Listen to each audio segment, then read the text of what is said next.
parezca, pero nada más al darme cuenta quiénes están aplaudiendo a la Corte, como el saco de pus, como Fernando Belaunzarán, como esta bola de panistas, de conservadores, pues uno entiende de qué lado masca la iguana, ¿no? Ah, pues con todas las letras. La Suprema Corte de Justicia de la Nación declaró inconstitucional castigar con prisión preventiva oficiosa y declarar delito contra la seguridad nacional el contrabando, la defraudación fiscal y el uso de facturas falsas. Por mayoría calificada de 8 votos, el Pleno de la Suprema Corte de Justicia de la Nación invalidó las modificaciones legales que se hicieron para convertir delitos como contrabando, defraudación fiscal y uso de facturas falsas en delitos que merezcan prisión preventiva oficiosa. El 8 de noviembre de 2019, las reformas fueron publicadas en el Diario Oficial de la Federación, en las que se contempla prisión preventiva oficiosa a delitos como el contrabando, le decía, la defraudación fiscal, la adquisición de comprobantes fiscales falsos, la no aplicación del criterio de oportunidad en delitos contra el libre desarrollo de la personalidad, violencia familiar y delitos fiscales. Así se posicionaba el ministro presidente de la Suprema Corte de Justicia de la Nación, Arturo Saldívar, sobre este tema. Yo he votado reiteradamente que me parece que la prisión preventiva oficiosa es abiertamente inconvencional, porque es una sentencia adelantada. Yo sostuve desde que se aprobó la contradicción de tesis 293 de 2011, que recuerdan ustedes que esta contradicción de tesis,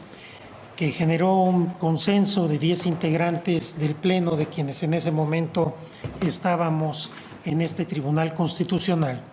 establece que hay un parámetro de regularidad constitucional, un bloque de constitucionalidad formado por los derechos humanos establecidos en la Constitución expresamente y por los derechos humanos de fuente internacional que son Constitución por mandato del artículo primero constitucional. Y desde el principio, en el voto concurrente que planteé, y así he votado en diversos precedentes, sostuve que si bien los derechos humanos no son absolutos y hay limitaciones o restricciones a ellos que son no solo democráticamente, sino constitucionalmente y convencionalmente permitidos, algunos que tienen que ver con proteger derechos humanos de otras personas, algunos que tienen que ver con lograr una igualdad sustantiva en un determinado país.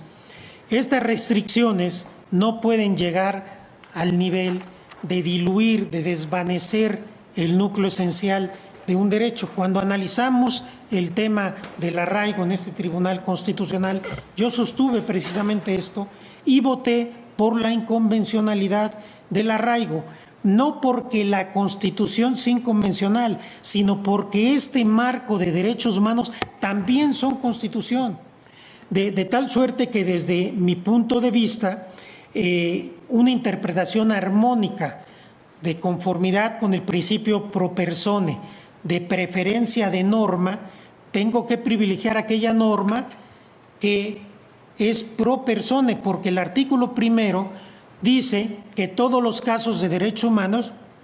deben ser resueltos con el principio pro persone conforme a lo que marca la Constitución y los tratados internacionales de los que México es parte.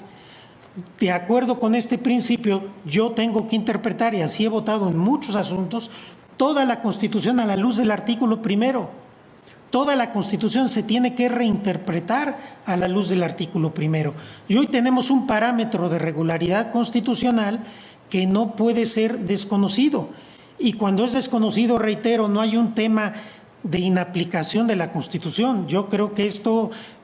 podría darse solamente en un caso extremo, si no es una operación interpretativa.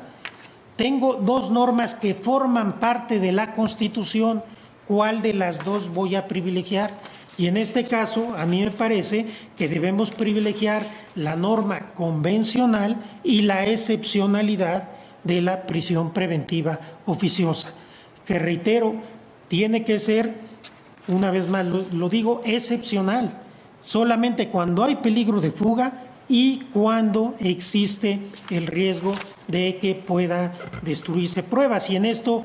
Yo incluyo también el peligro de que pudiera ponerse en riesgo la seguridad, por ejemplo, de los testigos, que eventualmente son técnicamente parte de las pruebas. De tal suerte que no se trata de inaplicar la Constitución, no se trata de declarar que la Constitución es inconvencional, sino tomarnos en serio los derechos humanos que son parte del artículo primero constitucional. Así he entendido desde siempre la contradicción de tesis 293, así lo expliqué en el voto concurrente que emití cuando se aprobó esta tesis, y así he votado en distintos asuntos, tanto en el Tribunal Pleno como en